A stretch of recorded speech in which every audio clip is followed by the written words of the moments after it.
किस लिए आए? जैसे देखो हम जनरल कार्ड से आते हैं, जो बच्चों की सी है ये सब ST ST हैं, ठीक है। वो 40% ला के एग्जाम पास कर जाते हैं, ठीक है। हम 90% ला के भी, मैं डिप्लोमा करता हूँ यहाँ पे, ग्रेटर नोएडा में डिप्लोमा करता हूँ, ठीक है। मैं 90% ला के भी मेरा एग्जाम क्लियर नहीं हुआ था, क्योंकि मैं सवर समाज से आता हूँ, मैं जनरल कार्ड से आता हूँ। बाकी मेरे दोस्त हैं जो ST ST आते हैं, उनका एग्जाम क्लियर हुआ, उन्होंने डिप्लोमा कर रहे हैं, अच्छे से पढ़ाई कर रहे हैं। मेरा एग्जाम क्लियर नहीं हुआ, मैं इसी साल पेपर दिया था टेक्निक का, मेरा एग्जाम क्लियर नहीं हुआ। तो आप जब यहाँ प्रोटेस्ट करने आए, ठीक है, और आपको प्रोटेस्ट नहीं करने दिया जाएगा, प्रोटेस्ट एक आम नागरिक का हक है, तो इस पर आपका क्या कहना है? ये हमारा अधिकार है, ये भारतीय जनता पार्टी है जो बीजेपी की गवर्नमेंट है जो हमारा अधिकार ले रही है, क्योंकि ये हम आम नागरिक का अधिकार है।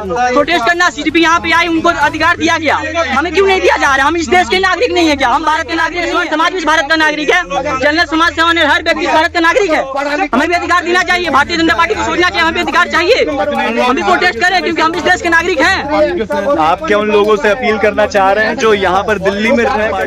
मैं हाथ जोड़ रहा हूँ, आप दिल्ली में रह रहे हो, आप दिल्ली से कहीं से भी हो, आप जंतर मंतर आओ, आप बताओ, इन भाजपा वालों को बताओ ये जो हमारे साथ किया जा रहा है, जो इनकी शिला के काला कानून हमें थोपा जा रहा है, आप बताओ, हमें दिल्ली आओ, जंतर मंतर पे आओ, आप बताओ भाजपा सरकार को, मोदी सरकार को बताओ, ये बिल्कुल गलत किया जा रहा है। मैं हाथ जोड़ रहा हूँ, आप दिल्ली में रहते हो तो दिल्ली में आओ, जंतर मंतर आओ। आप देख सकते हैं कि किस तरीके से लोगों का आक्रोश यहाँ पर आपको देखने को मिल रहा है।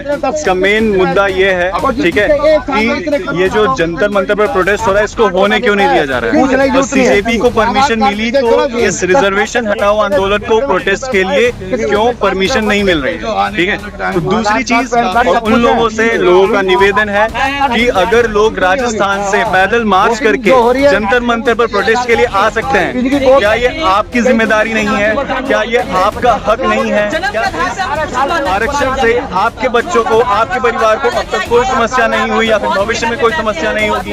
तो क्या आप सभी उसमें प्रदर्शन में पार्टिसिपेट करने के लिए आप क्यों नहीं आ रहे? दोस्तों, हम यहाँ पर आए थे जंतर मंतर पर न्यूज़ कवर करने, और यहाँ पर जो प्रोटेस्ट करने वाले लोग थे उनके साथ जो मीडिया कर्मचारी हैं, जो इंडिपेंडेंट न्यूज़ चैनल्स जिन लोगों का है, उनको भी साथ ही साथ यहाँ पर डिटेन करके ले जाया जा रहा है। तो सवाल यहाँ पर ये उठता है कि जो इसके पहले प्रोटेस्ट चला था, क्या सिर्फ उनकी ही आज़ादी थी? और जो प्रोटेस्ट यहाँ पर अभी किए जा रहे हैं, क्या उन लोगों की आज़ादी नहीं है? और जो क्या ये फ्रीडम ऑफ स्पीच है, जहाँ पर जो न्यूज़ चैनल वाले हैं उनको तक भी यहाँ पर पकड़ा जा रहा है, डिटेन किया जा रहा है? तो इसका जवाबदेही कौन है? इसका जवाब कौन देगा? फ्रीडम ऑफ स्पीच कहाँ यहाँ पर दिख रहा है आपको? कहीं दिख रहा है? जो न्यूज़ चैनल वाले हैं उनको भी डिटेन करा जा रहा है। तो ब्लैक ड्रेस में हमारे साथ भाई बैठे हुए हैं, उनका भी अपना खुद का न्यूज़ चैनल है, उनको भी डिटेन किया जा रहा है। पीछे जो लोग हैं उनको भी डिटेन किया जा रहा है। तो फ्रीडम ऑफ स्पीच कहाँ है? कि ये बीजेपी को कट्टर हिंदू पार्टी माना जाता था, अभी ऐसा क्या देखने को मिल रहा है कि जो बीजेपी समर्थक है वो खुद बीजेपी के विरोध में क्यों आ खड़े हैं? देखिए, आप सोचने वाली बात है, बीजेपी भारतीय जनसंघ का स्थापना किसने करा? किसके? पंडित दीनदयाल उपाध्याय ने जी, तो पंडित जी थे, श्यामा प्रसाद मुखर्जी जी, पंडित जी थे जी। 1980 में जब बीजेपी का जन्म हुआ तो अध्यक्ष कौन थे? स्थापना किसने करी? अटल बिहारी वाजपेयी ने, वो भी पंडित जी थे। LK आडवाणी जी पंडित जी थे। मुरली मनोहर जोशी बने, पंडित जी पंडित थे। राजनाथ सिंह थे, बने राजपूत थे।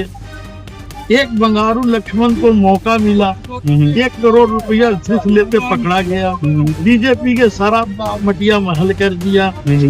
एक OBC व्यक्ति को राजनाथ सिंह ने ही प्रोटेक्ट किया था, मोदी जी का इसने लाया था, राजनाथ सिंह जी ने लाया।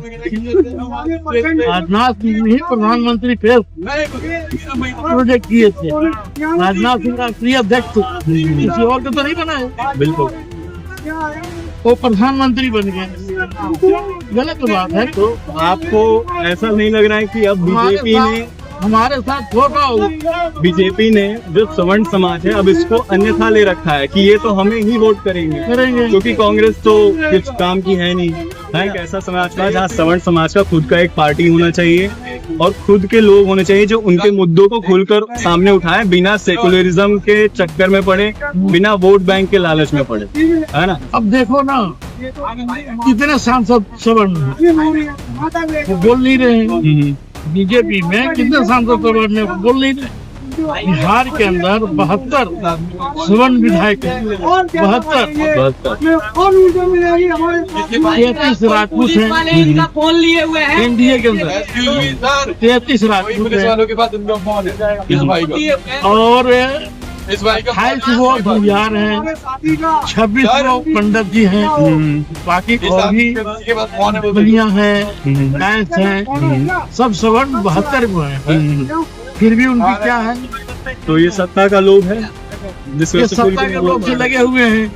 अरे उनको सामने आना चाहिए। और अगर किसी पार्टी का में चाहे किसी चीज और जाति का अगर होता है, सब SC ST वाले OBC वाले सारे खड़े हो जाते हैं। अब आप ये बताइए कि अभी जो जनगणना हो रहा है जातीय आधार पर, इसका क्या मतलब है?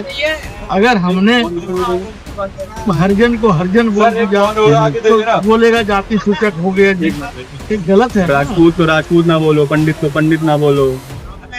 सही है, तो फिर आप जनगणना क्यों करा रहे हो अलग अलग? ये नहीं होना चाहिए। तो प्रोटेस्ट करने वाले